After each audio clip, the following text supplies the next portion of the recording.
Hello. Now I am going to show you some of the contents of the this carotid triangle. As I have started dissecting this carotid triangle, I will just let you know the boundary first for your orientation purpose. Now this is the anterior border of the sternocleidomastoid. This is the superior belly of the omohyoid, and here if you can see, and this is the posterior belly of the digastric. This is the common tendon of this digastric bellies, anterior belly and posterior belly. This is the common tendon is here.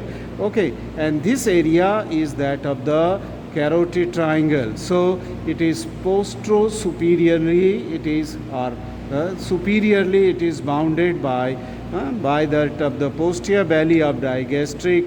Antero-inferiorly it is bounded by that of the superior belly of the omohyoid muscle, which is taking origin from the body of the omohyoid and going deep to the sternocleidomastoid. Posteriorly, this triangle is bounded by that of the sternocleidomastoid. Okay, so these are the three boundaries in which this triangle is located.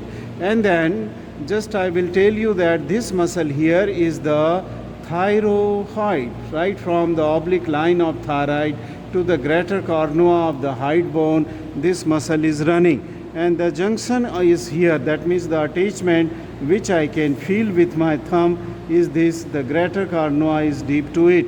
There is a faint white line which probably the camera is not going to catch it. You may also zoom for seeing this. But from this white line, then this muscle is going upward. This is the origin of the hyoglossus muscle. So this is the hyoglossus muscle, which I will tell you when I will teach you. I will show you in this section the floor of the carotid triangle again. Just coming deep to that of the posterior belly of the digastric here, just I found this now, which is forming a loop on the surface of the vessels here, carotid sheath, and the external carotid artery. So this is the loop of the hypoglossal nerve.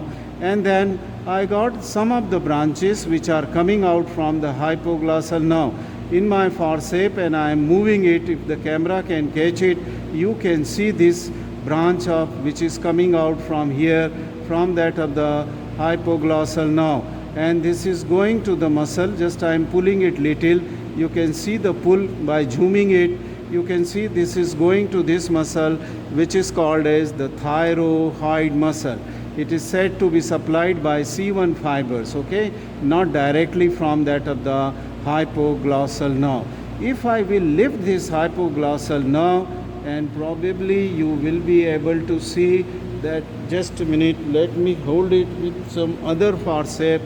Okay, I will hold this hypoglossal nerve, will lift it upward, and from its under surface there is one more branch, very delicate branch. See this on the tip of my other forceps is coming, and see this branch. If you can see, just zoom it and see that it is going to this muscle that is called as the hyoglossus muscle, and this is supplied by the hypoglossal nerve. Since it is a muscle of the tongue, this is supplied by the hypoglossal nerve. I hope that you could see this very delicate branch going to that of the hypoglossal muscle, hyoglossus muscle, coming out from hypoglossal 12th cranial nerve.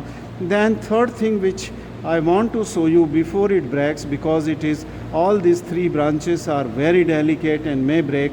So I want to show you. See this. This was the hypoglossal nerve forming the loop here on the vessels, and one of the branch coming out from the hypoglossal is the superior root of the ansa cervicalis. And see this.